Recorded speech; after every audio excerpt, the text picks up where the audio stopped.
Hello student, welcome to the BM classes.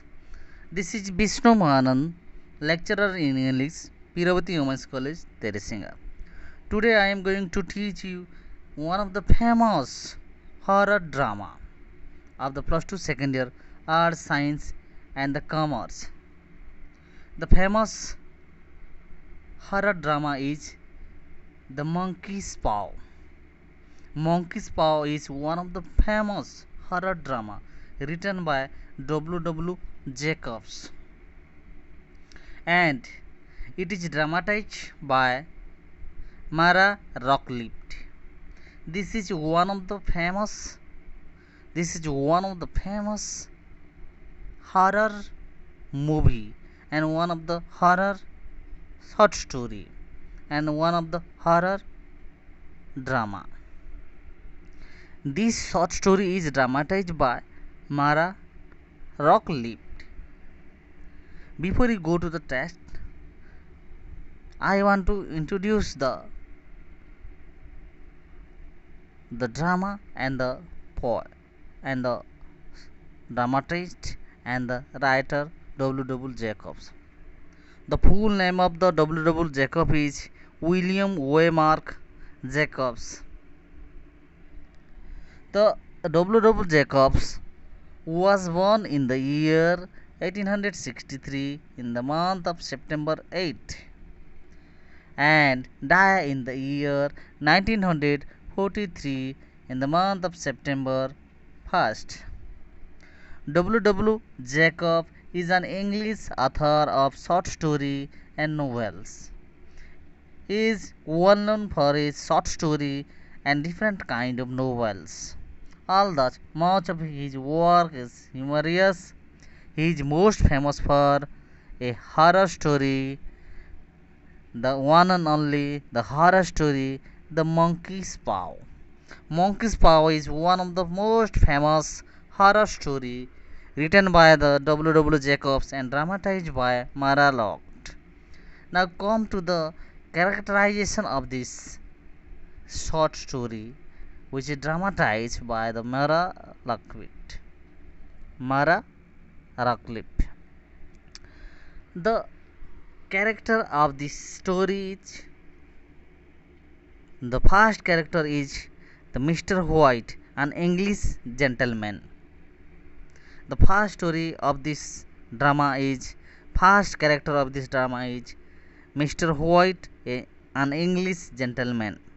The second story is Mrs. White, the wife of Mr. White. Third story is Herbert, the son of the Mr. and Mrs. White.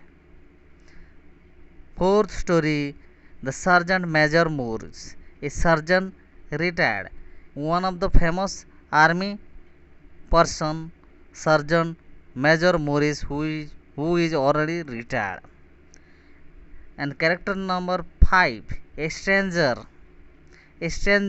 a man from Moe and Maggins Company, where the fifth character are play an important role in this short story, which is dramatized by Mara Rocklift. The fifth character, all the characters play a most important character and their role are very important in this story, in this short story. Before we go to the test, we want to know first about the monkey's paw. Monkey is one of the animal and the paw is one paw, that means the cut piece, the cut hand of a monkey, and paw is one of the monkey's paw is one of the famous part of a monkey. Paw, where he catch everything, eat everything, monkey's paw.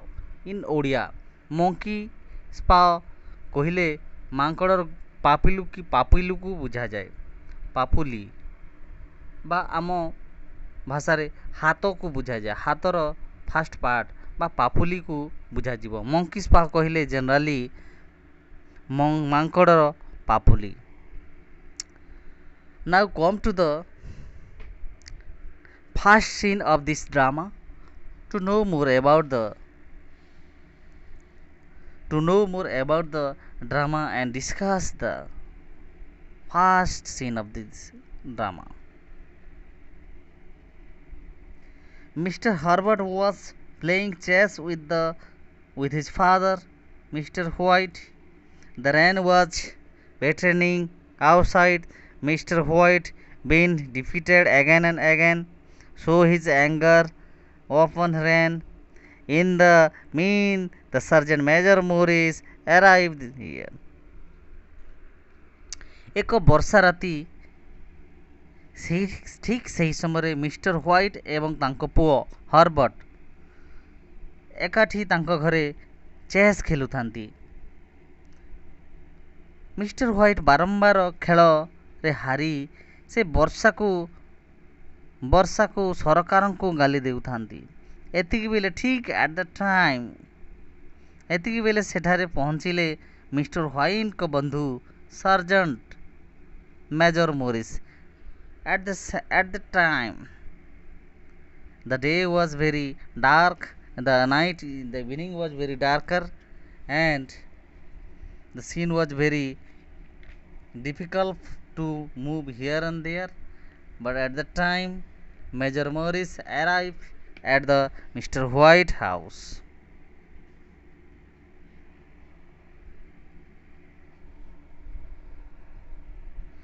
After some time, Herbert, not looking too good for you, isn't it, Dad? ସେ କହୁଛନ୍ତି ଏଠି ବାପା ତମ ମୁହଁରୁ ଦେଖିବାକୁ ଜଣାପଡ଼ୁଛି ଯେ ତମେ ବହୁତ ଖୁସି ଜଣାପଡ଼ୁନ, କାରଣ ତୁମ ମୁହଁରୁ ହିଁ ମୁଁ ଜାଣିପାରୁଛି you are not happy. Mr. White, could you please be quiet? I am trying to concentrate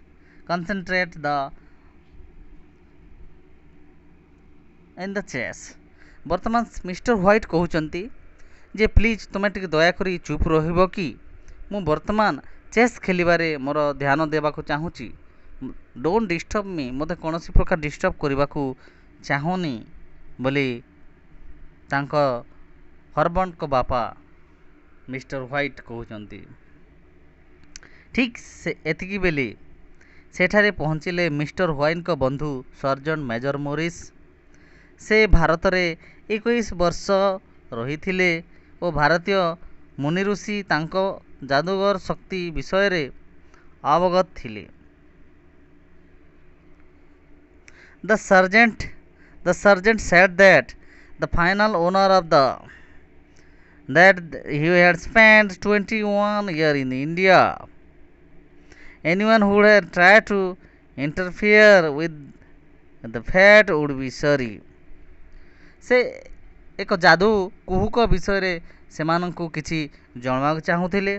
So that the sergeant said that the first owner that may be the owner of the monkey's paw.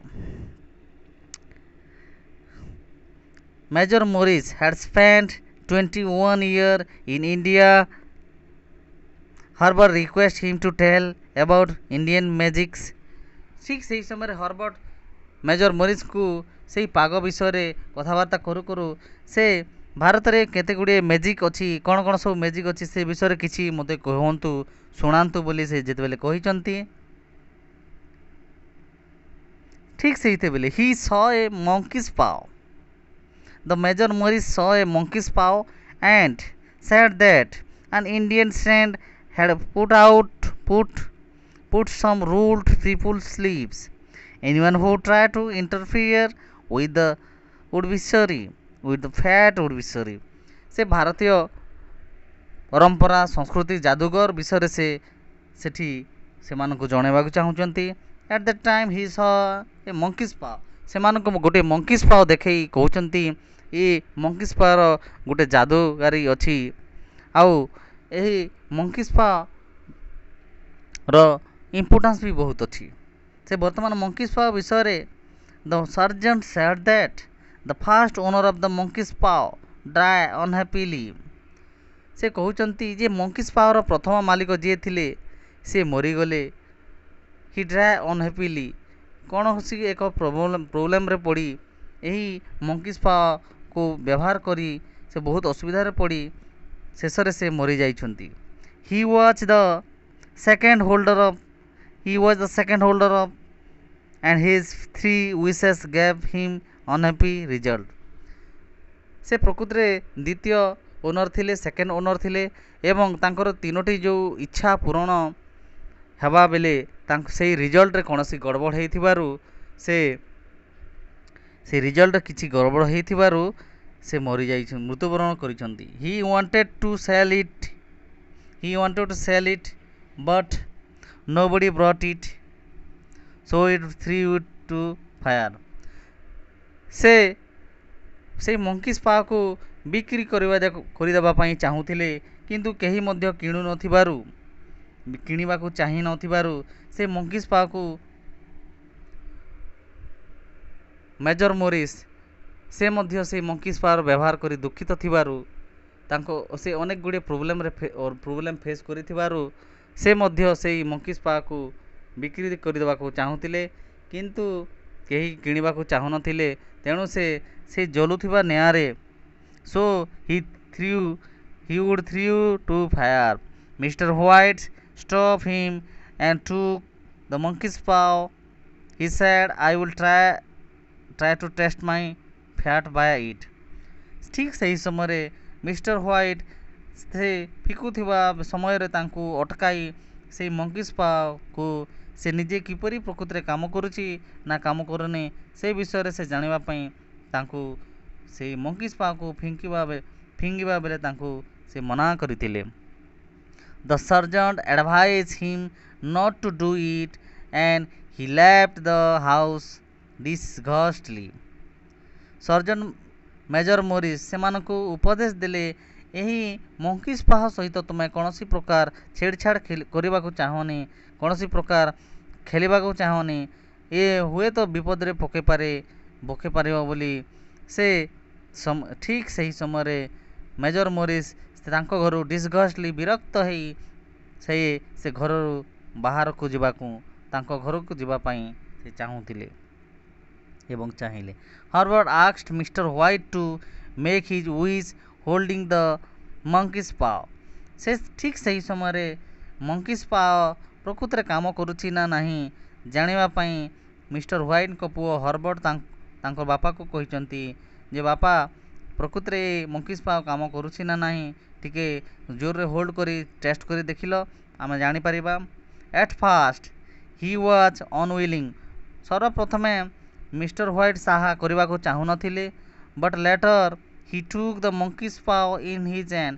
କିନ୍ତୁ କିଛି ସମୟ ପରେ ସେ ମଙ୍କିସ୍ ପାଓ ଯେତେବେଳେ ତାଙ୍କର ପୁଅ ଯେତେବେଳେ କହୁଛି ଯେ ପ୍ରକୃତରେ ବାପା ଆମେ ଏଇ ମଙ୍କିସ୍ ପାଓ ପ୍ରକୃତରେ ଯଦି କାମ ଦେଉଥିଲେ ଏ ଅଞ୍ଚଳରେ ସବୁଠାରୁ ବଡ଼ ଧନୀ ହେବା, ବହୁତ ପଇସା ବାଲା ହେଇପାରିବା। ତେଣୁ ଆମର ତିନୋଟି ୱିଶ୍ ପ୍ରକୃତରେ କାମ ଦେଉଛି ନା ଦେଉନି ଆମେ ଟିକେ ଟେଷ୍ଟ କରିବା ବାପା, ତମେ ମଙ୍କିସ୍ ପାଓକୁ ନେଇ ଟିକେ ଟେଷ୍ଟ କରିଲ ବୋଲି ସେ ଯେତେବେଳେ କହିଥିବାରୁ ଠିକ୍ ସେହି ସମୟରେ mister white holding the monkey's paw and wish। At the first he was unwilling, later he took the monkey's paw in his hand with 200 pounds। ଠିକ୍ ସେହି ସମୟରେ ତାଙ୍କର ପୁଅ ଯେଉଁ ହର୍ବର୍ଟ କହିଥିବା କଥା ସେ ମାନିଲେ। 200 ପାଉଣ୍ଡ ବା 200 pound my first wish is 200 pound. ସେ କହିଲେ ମୋର ପ୍ରଥମ ୱିଶ୍ 200 ପାଉଣ୍ଡ। ଆଉ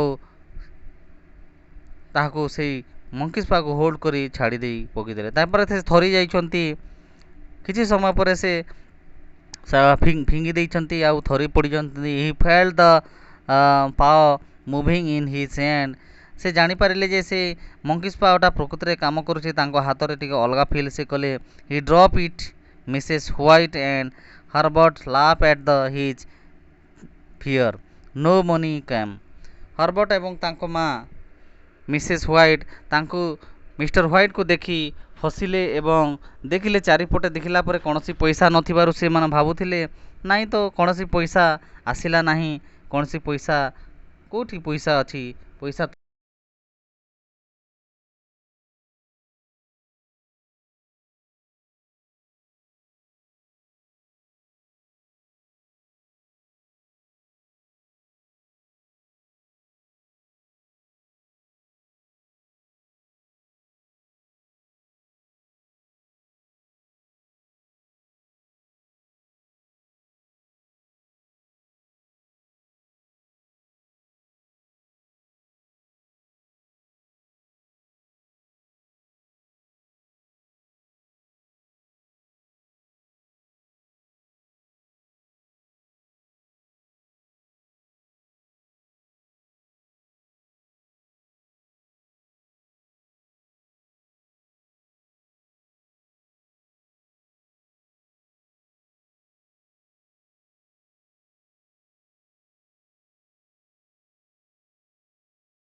The next day, Herbert went to the factory to work there.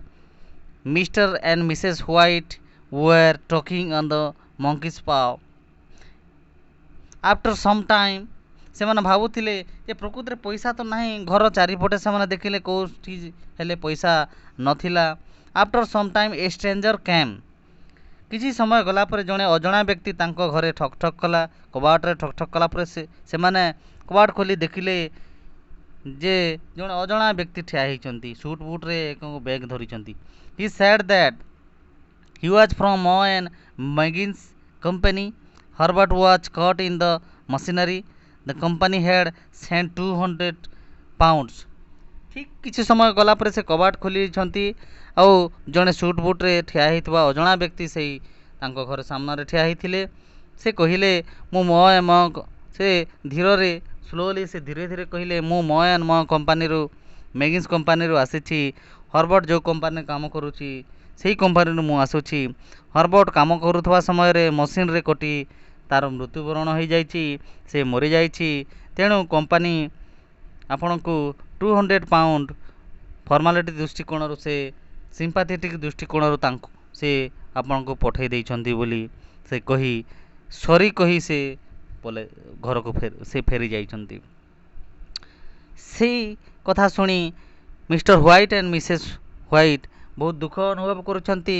ଏମାନେ ମନେ ମନେ ଭାବିଛନ୍ତି ପ୍ରକୃତରେ ଆମେ ଯେଉଁ £200 ୱିଶ୍ କରିଥିଲୁ ଏ ହେଉଛି ସେଇ £200 ବୋଲି ସେ ବହୁତ ମନ ଦୁଃଖ କରିଛନ୍ତି। After a week pass mister and missus White were weeping because their one and only son Herbert had died due to the wish made by monkey's paw।